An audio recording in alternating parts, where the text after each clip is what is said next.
Hello my sweeties and welcome back to my channel. If you don't already know me, my name is Elise and thank you for joining my spooky little family. In today's video, we will be talking about The Strangers, Chapter 1. Let's get into the video.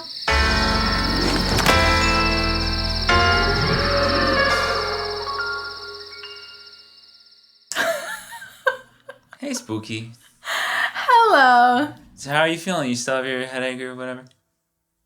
Actually, no.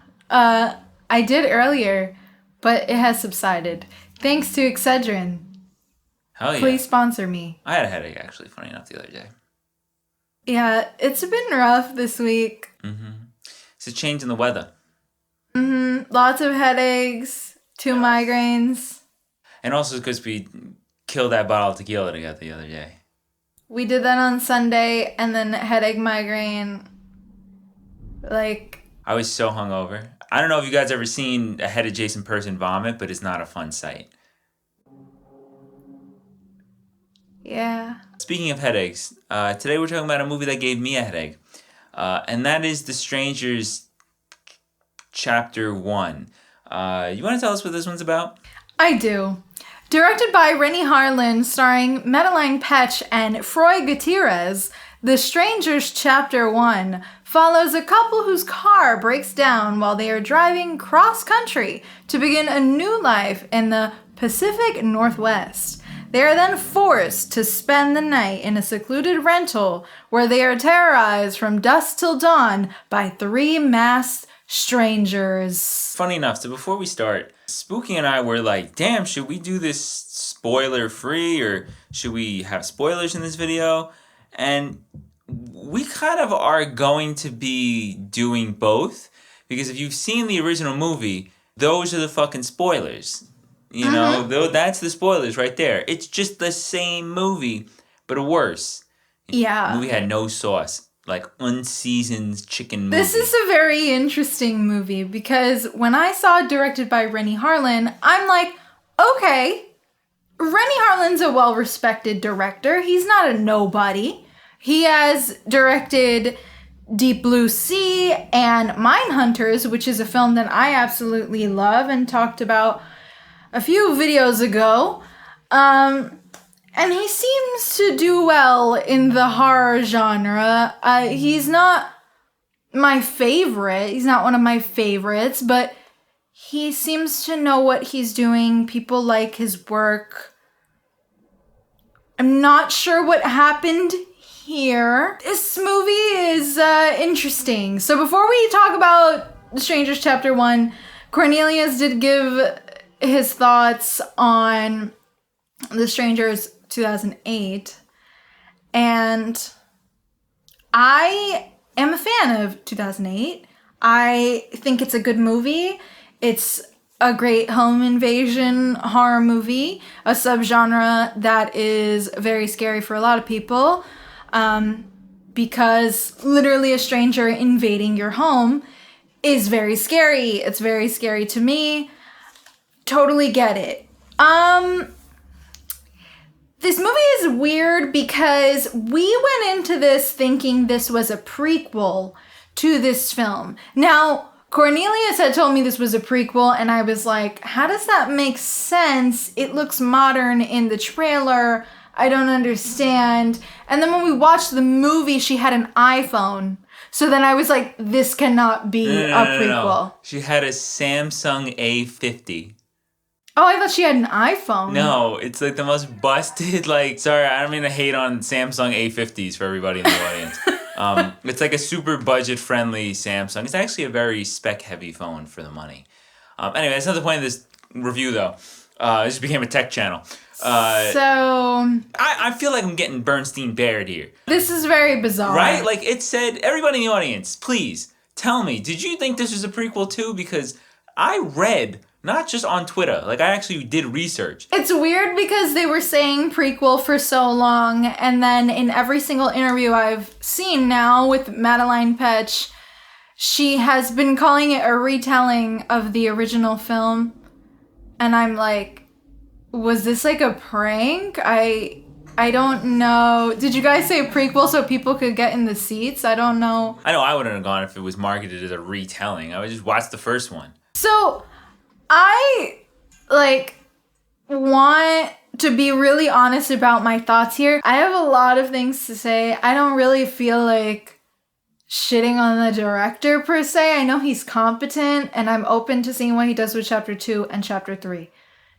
So, I'm not here to shit on him. But we do need to talk about this kind of horror movie coming out today. It is 2024. What's happening? This movie not only feels dated, but the script is kind of all over the place, and I'm not really sure what we're doing to evolve the horror genre. So before we get into the story, let's talk about the performances. We have two people really to talk about because the strangers don't really talk or do anything other than terrorize them, I guess, in this movie. So let's talk first about my queen, Madeleine Petsch. Obviously, girlies will know her from Riverdale. I'm a fan of Madeleine Petsch. I have been rooting for her, though I gave up with Riverdale after the second season. I have been rooting for my girl.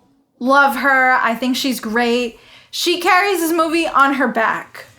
Because unfortunately, the actor alongside her, in my opinion, Froy Gutierrez, though, they seem to have a good, friendship in real life. And in interviews, they seem to, really get along and, have this nice little relationship. But unfortunately, in the film, this doesn't really read through. I just didn't believe them as a couple, and I didn't really think that either of them found each other attractive in that way. Just the chemistry for me was not there at all. And I think Madeleine Petsch was doing so much, and unfortunately her co-star was giving kind of crumbs. It was very disappointing. Essentially, it is her doing everything, and things are happening to her. She's acting all by herself while things are happening. Because even the strangers, unfortunately, are just not serving. And these are characters that have no dialogue. They're obviously just running around wrecking shit. And somehow their body language just didn't scare me. And that is crazy. In the original film, I think the man in the mask is scary. He has great body language. And in Pray at Night, we got to talk about Damien Maffei because he really sold it. And he's my favorite personally. I know that might piss off a lot of people because not a lot of people like Pray at Night. But Pray at Night, you will always be famous. Even though Pray at Night was whatever, and I can understand why people like the original better, they just did such a good job at making the strangers interesting, or just fun to watch as villains. And this one, what was going on? I feel like I didn't even see the strangers. They're not fun to watch either. No, they're boring. I don't care what they're doing. And to be honest, what are they doing? They weren't even scary. They weren't really first of all, the little standoff when they tie them up and they're talking to them, it really hits. It's effective. Just everything about this retelling does not hit. And I just don't think it's effective. The characters themselves, I understand this is a chapter 1 of a trilogy. I totally get that. But these characters don't feel like actual people. This couple feels like AI. This doesn't feel like a real couple with real problems. Whereas, and unfortunately, you kind of have to compare the two. Which I know this isn't a comparison video, but in the first film, Scott Speedman and Liv Tyler, they really sell it. They just went through something and they're both giving these very intimate performances. And I believe them. I believe that they're a couple. They feel like they understand this material and they're really going through this thing together. Unfortunately, in this movie, it appears that only Madeleine Petsch understands this story. Now, she was a executive producer on the movie. congrats, Queen. She apparently, like, wrote in a lot of scenes. The shower scene is actually one that she came up with, which I did like the shower scene. So thanks, Queen. Appreciated that.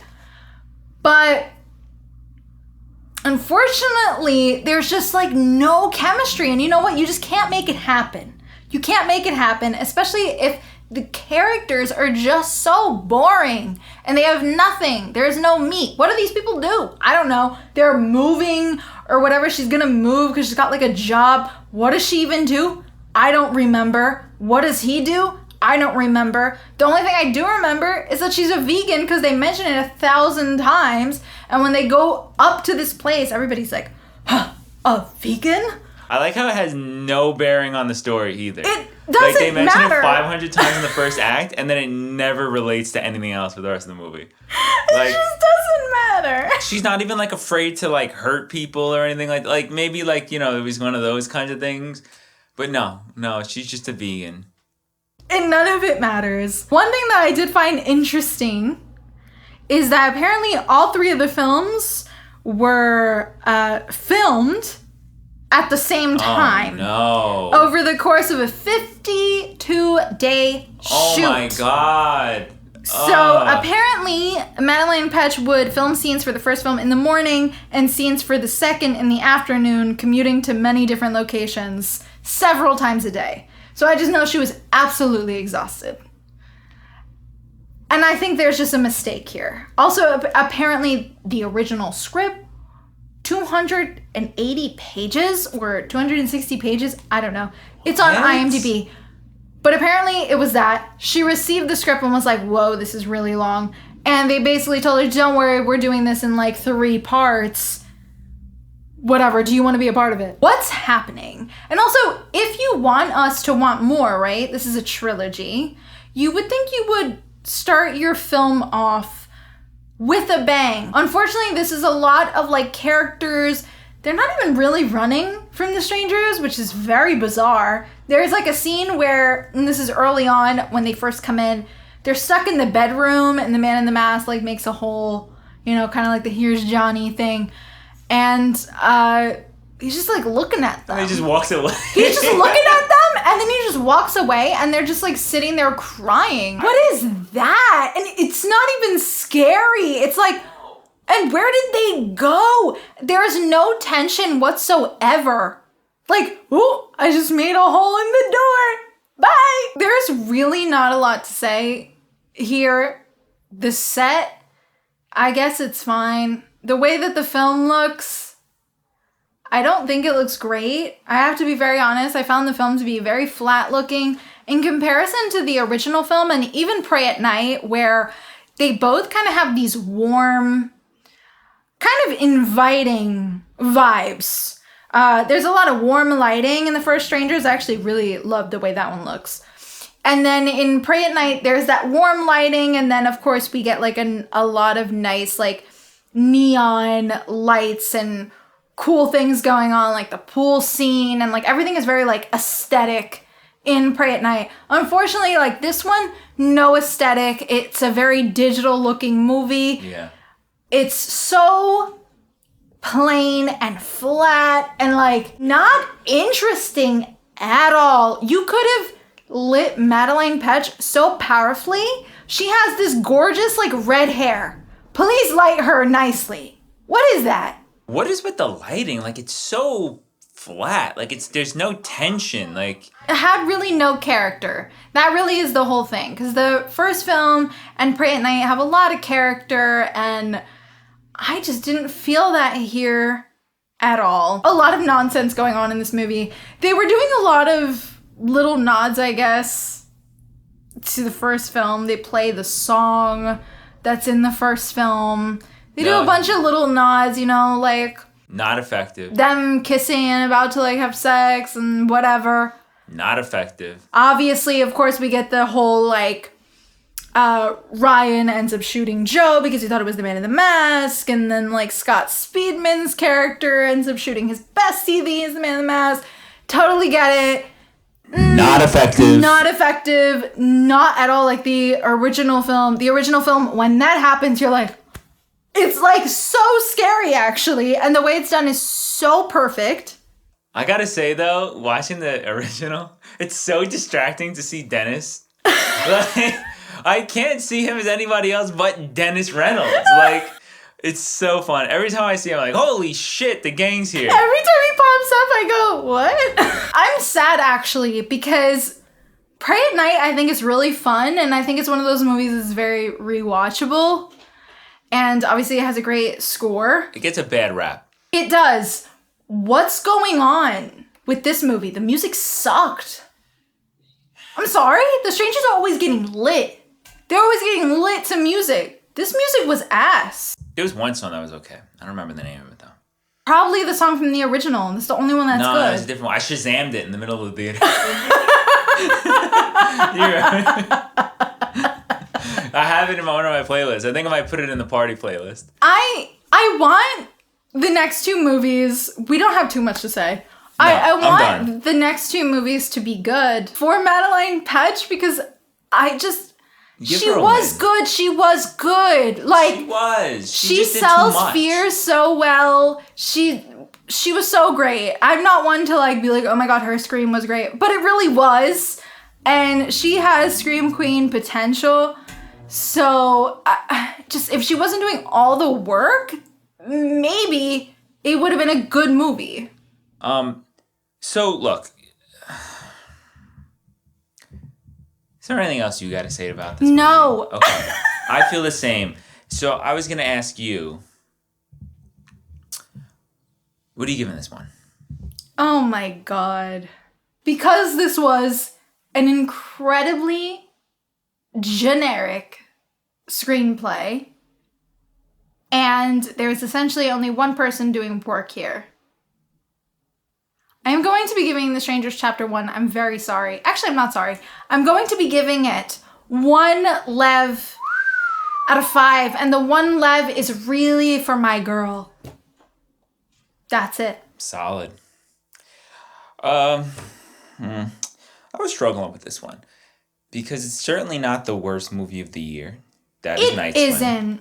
It isn't. But it's definitely the second worst movie of the year, in my opinion. So with that, I am going to be giving The Strangers first chapter 1 half a Lev. Whoa. This movie was abysmal. It was bland, unseasoned, fucking terrible. Like, just everything about it except for whatever her name is. She was great. And honestly, you know, I'm somebody who's cool with trusting the process. I mean, initially, I really liked Halloween Kills. You know, I love when a trilogy is announced and we know, like, oh, it's going to pay off to something, I swear. I am not confident about this trilogy, especially now knowing that they filmed it all at once. Yep. I am not feeling confident about this. I don't even really want to see the rest of them, honestly. I've seen enough. That's solid. That is it for our thoughts on The Strangers Chapter 1. We do plan to film a video talking about the home invasion subgenre, which I am really excited to talk about because I actually want to put some light onto some underrated home invasion horror films that I think are very effective, that are not obviously like the most well-known ones like The Strangers. So that conversation should be coming soon. But that is it for today's video. Thank you so much for watching. Don't forget to like and subscribe, as it really helps me a lot. And be sure to click that little notification bell to be up to date every single time I upload. And let me know in the comments, have you seen The Strangers Chapter 1? Did you like it? Do you plan on going to see it? Are you going to wait till it's streaming? I think you should wait till it's streaming. I love to talk about it. Thanks so much for watching, and I will see you guys in the next one. Bye.